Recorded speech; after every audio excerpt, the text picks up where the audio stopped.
to the 12th of December. And the theme of that summit, which is bringing 20,000 African youth to Nairobi for 5 days, the theme is Youth Innovating a Borderless African Renaissance. We are bringing together African youth from across the length and breadth of Africa to imagine an Africa that is borderless. So that silly question that people keep on telling you, that you can only bring in skills which are not available here, can be no more. And that the youth of Africa can move across this continent in pursuit of opportunity, in promotion of their ideas and their creativity and their innovation without any restrictions. Come to that summit. In fact, Philip, allow me to invite all the young people participating in this summit to be my guests at the Youth Connect Africa Summit. So Kariuki, come, let us imagine a borderless Africa, where you can do your business across the whole of East Africa, across the whole of Africa. That is the agenda of President William Ruto. That's the agenda of this administration. And that is the future of Africa. Borderless. Emmanuel has asked me okay, to show him my ways. Emmanuel wants me to show him my ways. Emmanuel, I'll tell you, it is all about values. Values. Actually, there's nothing complex about it. It's all about values. You have to be real. You have to be true. You have to be honest. I believe in the words of, I believe it's Abraham Lincoln, who says, it is more honorable to lose than to cheat. You know, many young people today will do anything to win, including cheating your way to your goal. You will cheat even in an exam because you believe that is the shortcut. Now, the moment you start cheating in an exam, you will cheat for the rest of your life. I'm telling you today, find honor in losing. If you have to make a choice between losing and cheating, choose losing. It's about values. Number 2, you must have the valor to take the road least taken. Ralph Waldo Emerson puts it even better than me. He says, do not be afraid to go where there is no path. Don't be someone who always wants to take the safe route. I can be a daredevil sometimes. And I'm not afraid to take a route that no one has never taken, or a route that is least popular. Many people prefer the convenient route. So everybody's flowing right, you want to flow right, and then you're scared. If I flow left and the rest of the crowd is flowing right, do not be afraid to walk alone. Do not be afraid to take a road least taken. I'm just sharing you snippets. But the most important one is a very simple one. I can take it from a speech once made by Martin Luther King, and he says, if it is your commission to be a street sweeper, that is what God has decided that you will do for the rest of your life. Martin Luther King says, sweep that street so well that even the hosts of heaven, upon coming by your street, will have no choice but to stop and marvel and say, behold, there lives a street sweeper here. A street sweeper who sweeps streets so well. It reminds me of the music of Beethoven, the poetry of Shakespeare, and the painting of Michelangelo. Can you imagine a street swept that good? What Martin Luther King is saying is that whatever you are doing, whatever has been handed to you, do it to the best of your abilities. And let me tell you, with those values, you will be the president of this country, Emmanuel. No doubt. And each one of you, with those basic values, nothing will stand in your way. I wish you well as you go on with this incredible, incredible summit, and welcome to Youth Connect Africa Summit to imagine a borderless African renaissance. Asanteni sana. What am I supposed to do? You see this young man? I have met Philip for the first time today, but we know each other so much because we have been interacting virtually. And the reason why I came here on Philip's invitation is because Philip has some innate values that I have just described. So looking for a role model, Philip Pande here will be an incredible role model. Asante sana, Philip. Another round of applause for our CS. As always, an excellent speech, excellent accessing all the questions from the students.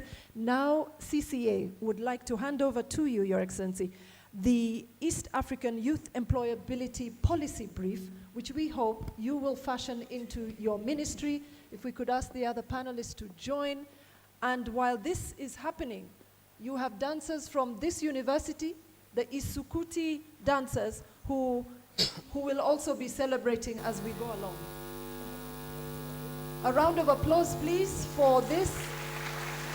Paul, please, can we have you on? On stage are the Luya community dance from Western Kenya, ready to present to you the Luya cultural dance entitled Malenga, entitled Enjoy.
the last session before lunch, we have Professor Batniki, who is going to speak to us about the space of evolving skills, essential skills, evolving careers, entrepreneurship, mentorship, and career growth. But before he does that, while they're setting up his presentation, I'd like to invite Power Surge again to take us through their repertoire. Paul, I hope you have their music on cue. Thank you very much. Over to you, Power Surge.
Love the way you back it up.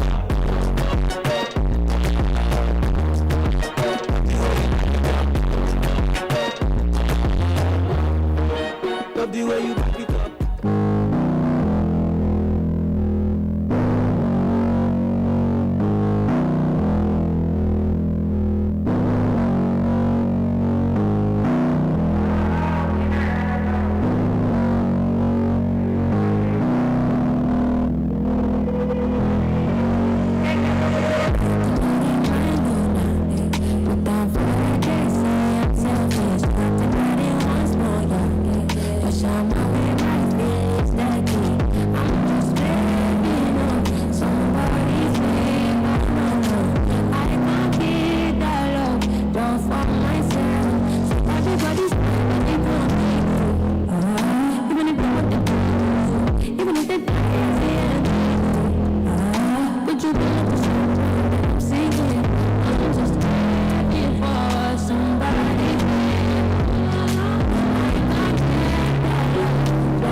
My other life, I was a dancer in my head.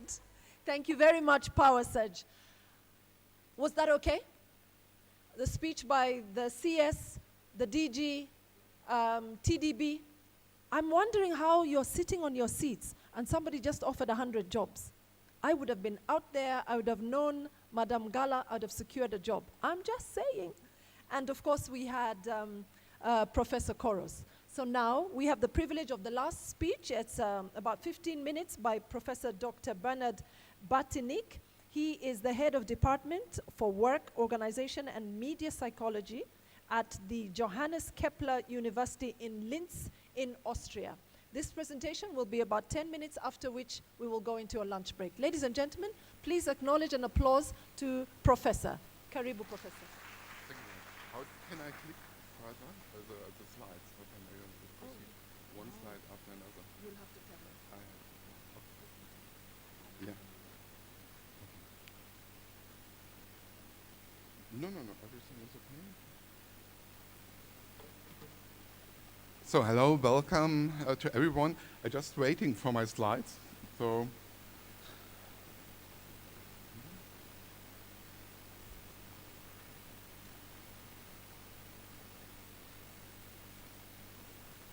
Okay, I will start and the slides will come later. At first, I would like to welcome you to my lecture, The Importance of Work for People and Their Health. It's a great honor for me to be invited here to give this lecture here, and I thank you very much for it. I would also like to thank Ambassador Dr. Fellner very much for bringing us together, for making this all happen. Thank you very much, Dr. Fellner. This is my first time in Kenya, and I'm a big fan of your beautiful country. And I would say, let's start with the first slide after that. So here you see where I come from. This is Linz. It's 1.5 hour away from Vienna. Vienna is our main city. And the next slide. And here you see Europe, probably, so Austria is connected to Germany and Croatia and so on. And one slide more. And here I have overlapped Kenya.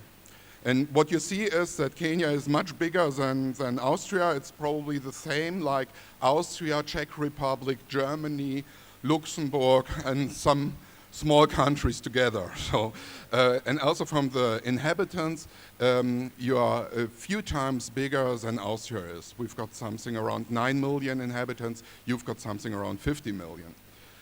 This is a picture of Linz. It's as large as Naivasha, is it right pronounced? A city here in Kenya, 200,000 inhabitants approximately. And here you see the Danube River and 2 buildings, one red, one blue, that are 2 art museums. So a really nice city, and if you do not believe me, see what former President Donald Trump said. Linz, great city, believe me, never been there, but great, great city. It's fake news, no, it's not real. He didn't say it about it. This is a picture of my university. It's a new part, and one picture more. And there is the old part, and my office is in the old part. Somewhere in the middle of the building that you see there is my office there. And this is a picture of my team. So we are the Department of Work, Organizational and Media Psychology at the Johannes Kepler University of Linz. So one slide. Yeah, career. It starts with optimism and joy. And after your career, 20 years, you are probably at the top. And 20 years later, you are nearly finished. So probably it looks like, if you see some people who did such a career over the lifespan, that it make us sick. No, career make us sick probably, no, after the years. No?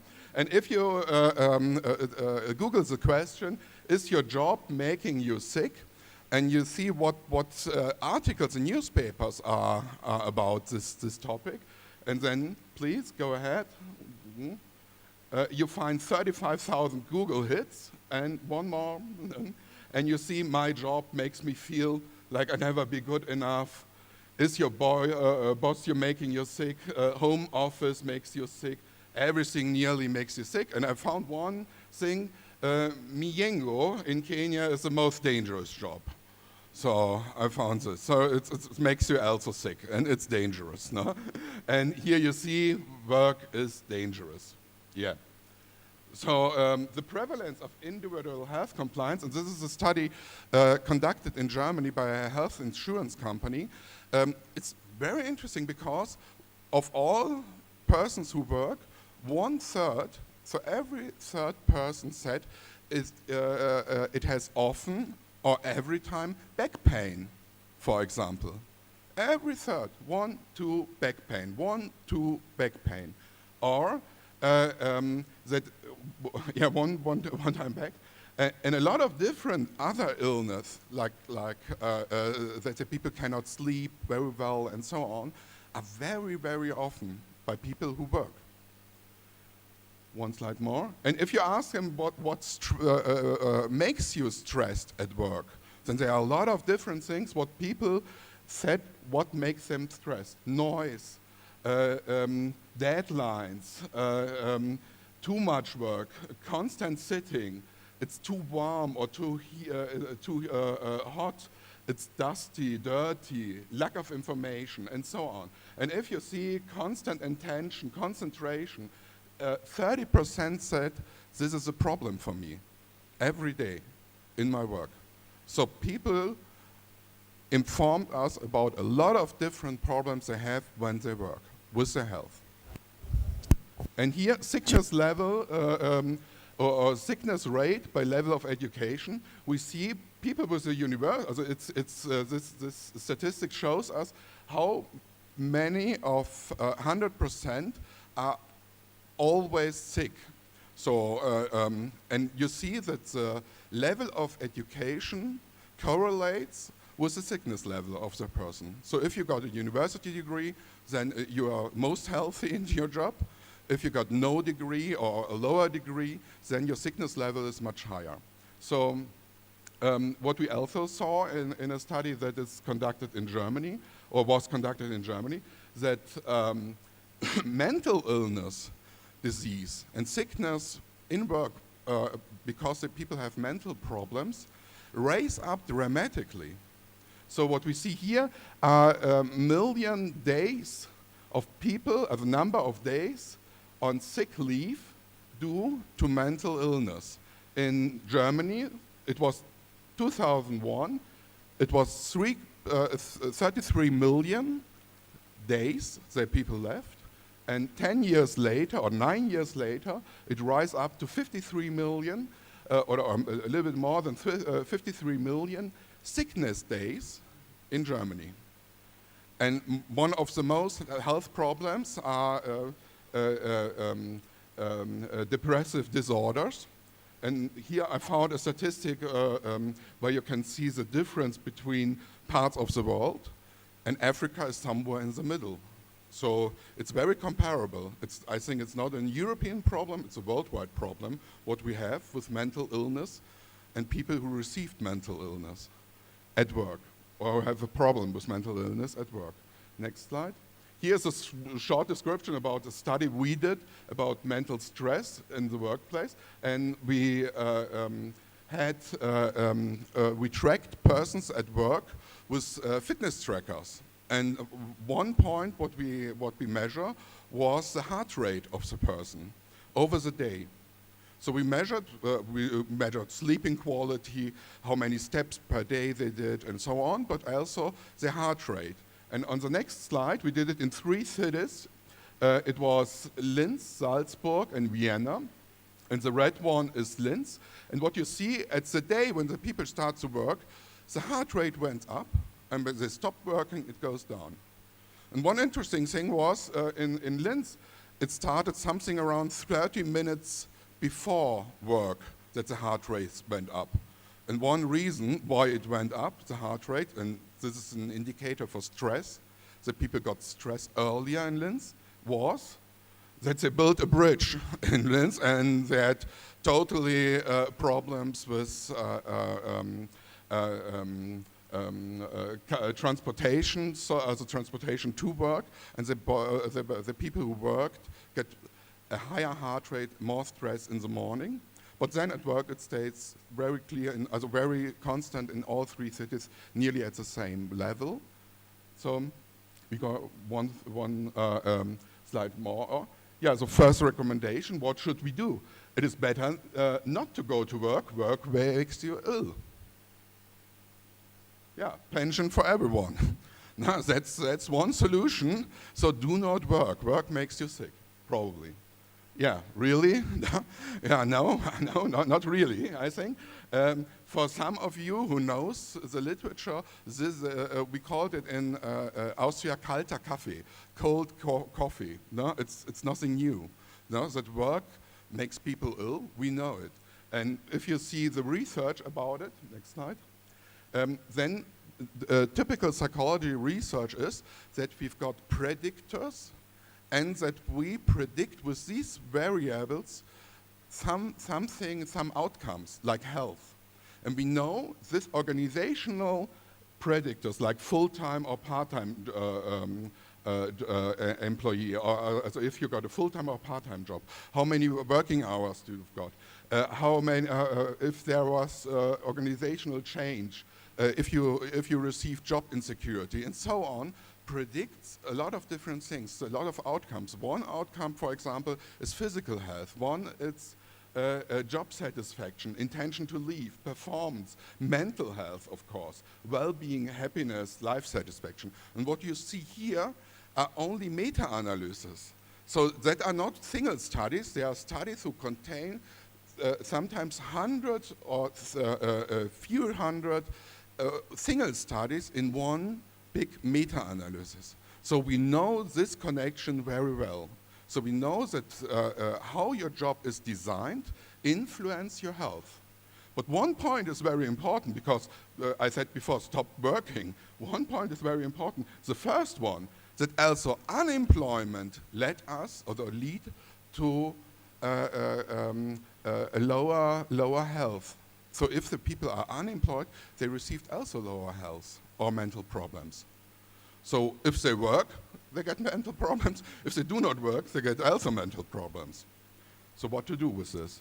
Next slide. Here, for example, you see a meta-analysis about the connection between unemployment and psychological stress. And what we see here, for example, there is a strong connection between unemployment and depression of the person. So if the people are unemployed, the depression rate is very high. And the meta-analysis show that unemployment leads us to lower mental health. Next slide. So, and a very important, one of the most important studies that ever done before, in my opinion, was a study about the unemployed of Marienthal, and it's nearly 100 years ago. And Marienthal is a small city near Vienna.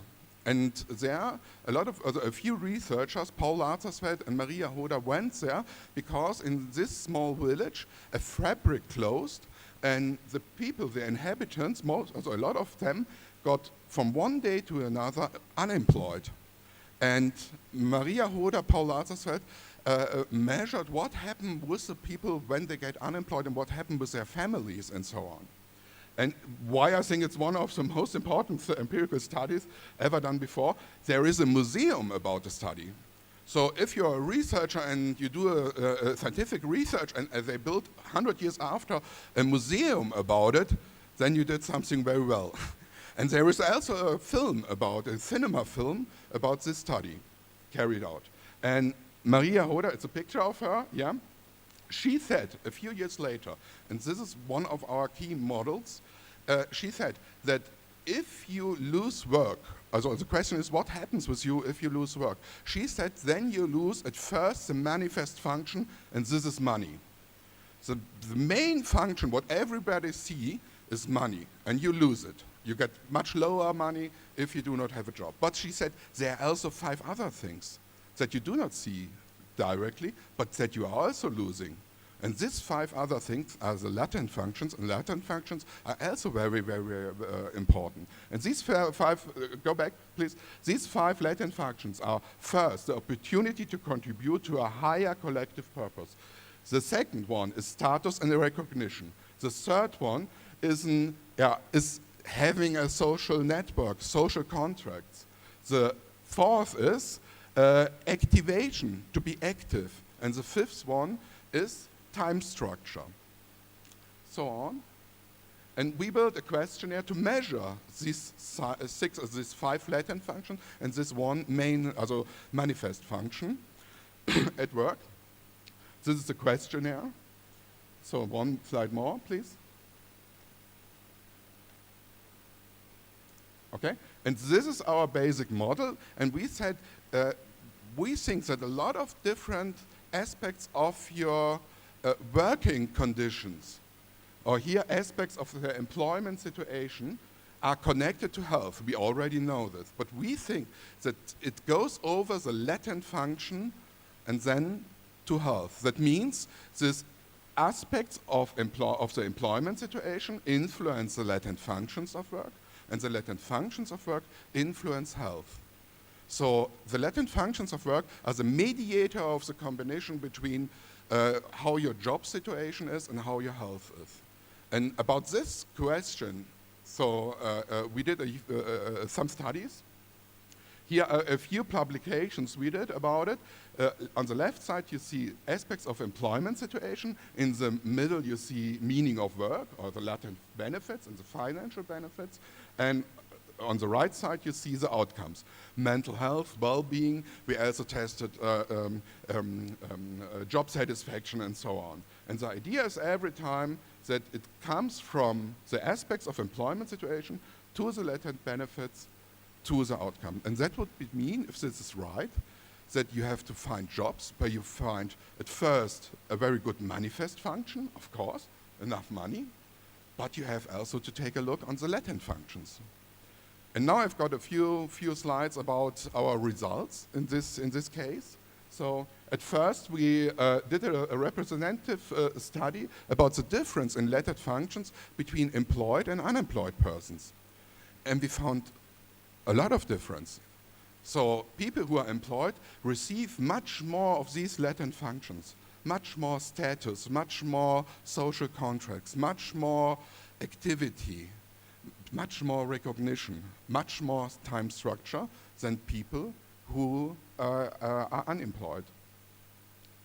And this is a regression analysis, and we can explain with the latent function 30% of the variance in health. So if we know how much latent functions a person receives, we know 30% of the variance in mental health of this employed person. So it's a very strong connection between latent function and health. One point is that somebody said, okay, if somebody receives a lot of money, then his status is also high. And he's got a lot of social contracts at work and so on. Therefore, we realized a study with people who are debtors. In Austria, we've got a special system. If you are totally debt, you can go to the government and you can be debtor. That means you have to be over a few years. Everything what you earn goes to the people where you have to pay the money for. And after a few years, you are free of debt. So for these people, it's not worth to work. Why should I work? Receive money because I don't. I have to give it everything I have received on money. I have to give it away for my debts, to pay my debts. So we tested, or we did a survey where we compare one time. Please go back. Where we compare activity, time structure, social contracts, collective purpose, and status between people who are debtors who work and people who do not work. And we saw that there are a huge difference. People who work receive much more of these latent functions.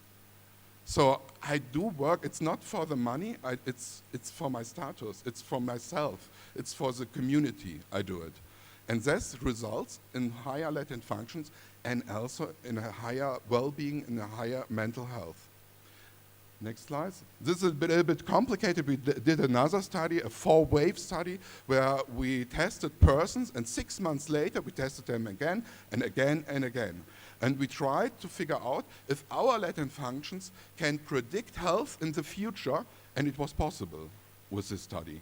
So it was possible to predict health in the future with the latent functions known what was in the past. One slide more. And also we compared job status,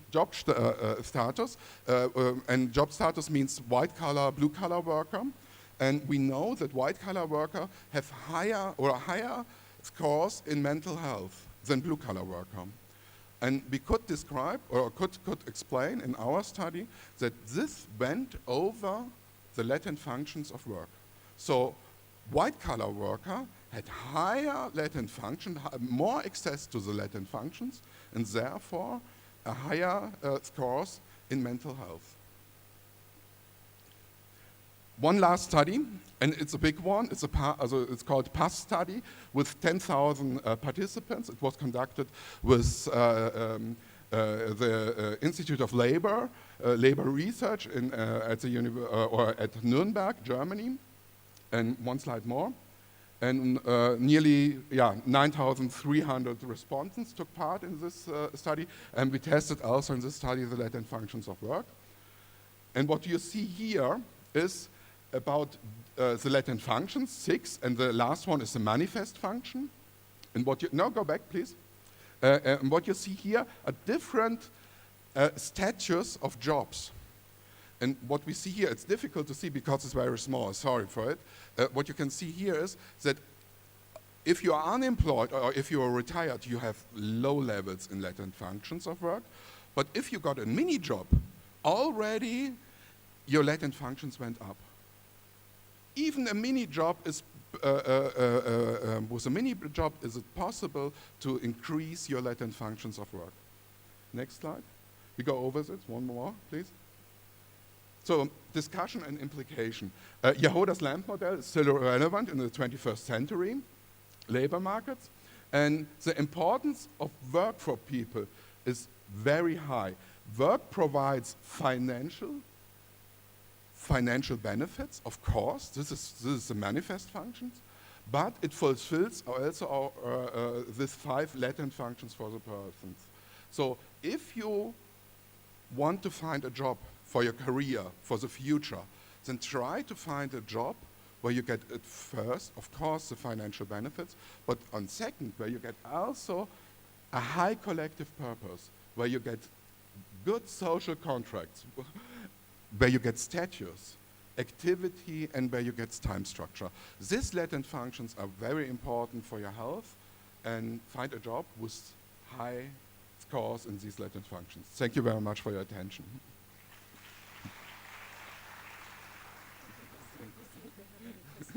Okay. Please. Yeah, just wanted to ask if you have any questions for Professor before he goes.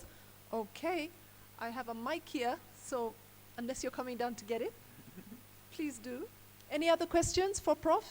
Okay, let me go. Yeah. You will hold it?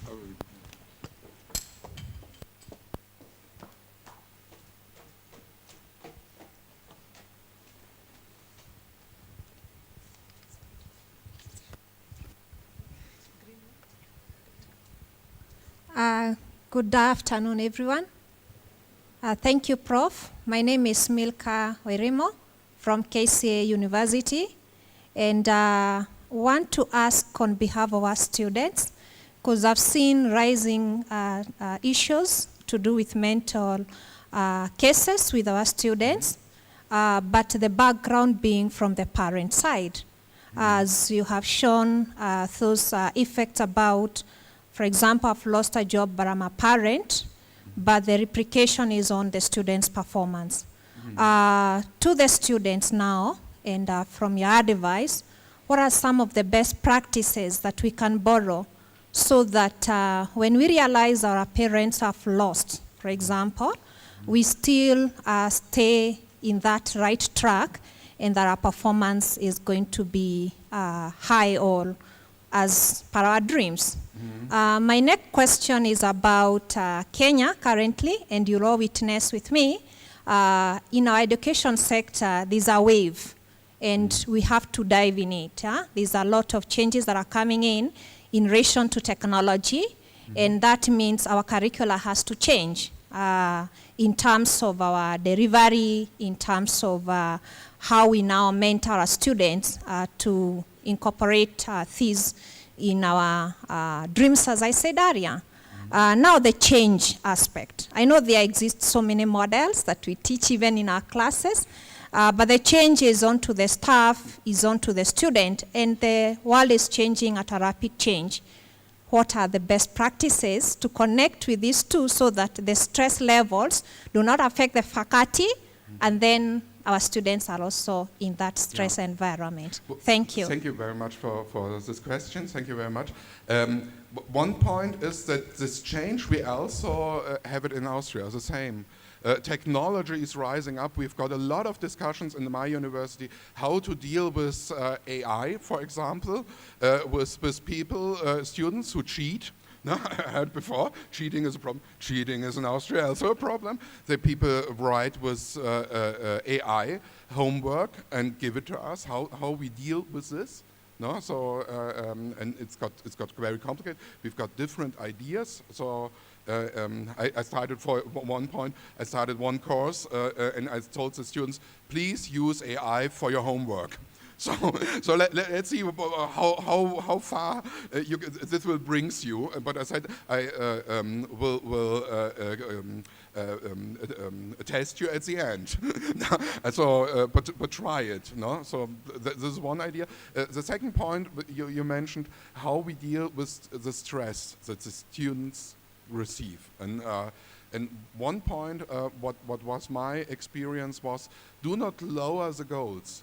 Do not lower the goals. Make it higher. Make it higher. Sometimes the people, it's something what comes to us as a stressor.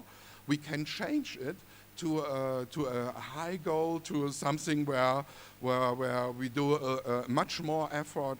We bring in if the goal is higher. So there is a goal-setting theory in psychology where it said high goals motivate people. And probably bad stress can be transformed into motivation. So to reach this goal together, one example is to build teams, to tell them, try to reach the goal in teams, work together, work hard for it. And we've got also in Austria the problem that our curricula in this way, that the people have to fulfill a lot of small goals. And I think much better would be to combine the small goals to a few huge goals, which are really high. And this is also to take a look on students on a higher level.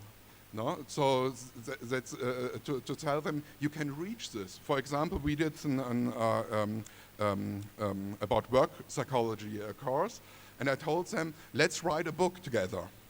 I said, a book? No, we are students. Impossible to write a book. Of course it's possible. Why not? Everybody get a chapter, and you work with 2 or 3 students on one chapter together. And I will coordinate it. I will teach you. I will help you. But we do it together. And at the end, probably it's not a book which will be published in, I don't know, but probably we will publish it on the internet at our homepage. No problem. Yeah. So this is a high goal, and the people get very motivated.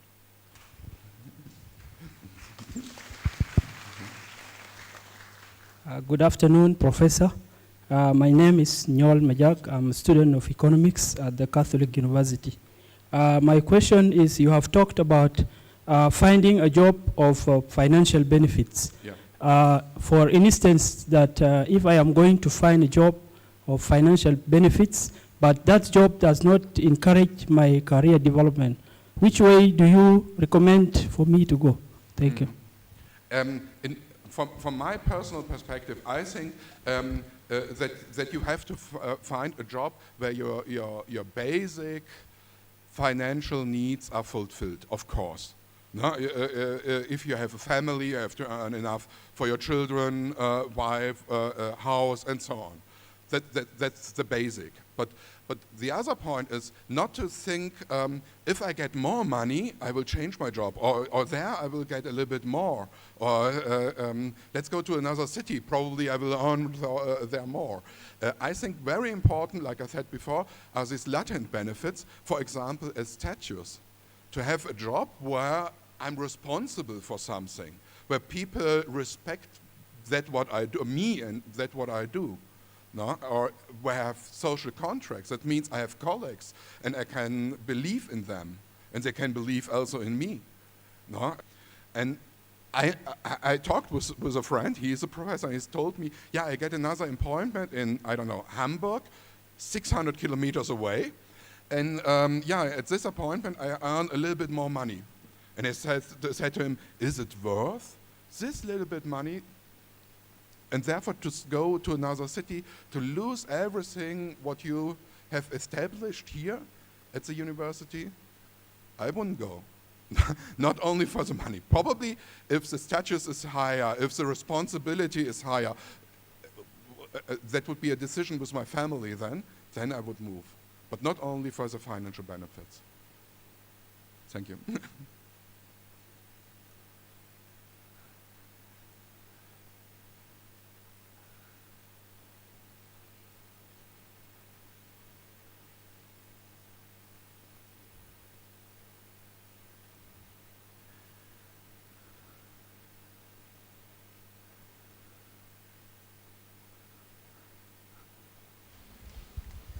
My name is Emmanuel Mwenda, and I wanted to ask about finding purpose in life and designing your work around the purpose of life. Mm-hmm. Does it alleviate the stress that is work-related? Mm-hmm. You mean how, one more, how you can design your work, or what was the question actually, please again. Can finding meaning in work alleviate this work-related stress? Finding meaning in life alleviates stress from work? Yeah, the combination between life and work. So I understand your question. There are a lot of research at the moment going on about people who work from home and are connected to the home very closely at work. So, and they get one point what is discussed is work-family conflicts there. And people who've got life goals on the one hand and working goals on the other hand, and one stressor, of course, is bringing them together and acting as a family to bring working goals on the one hand and life goals together. It's hard sometimes, as I saw. But still, like I said before, I think in a lot of decisions, it's you have not to think that it's your personal career. So when we talk here about career, it's sometimes personally you make the career, but still open the focus and think about family career. That it's more a career that we do as a family together, a way that we go as a family together in life, and where we develop goals together, and then you can bring working goals and life goals probably near by near together. That's one thing what I think about your question. Thank you. Okay. Thank you. Thank you. Yeah.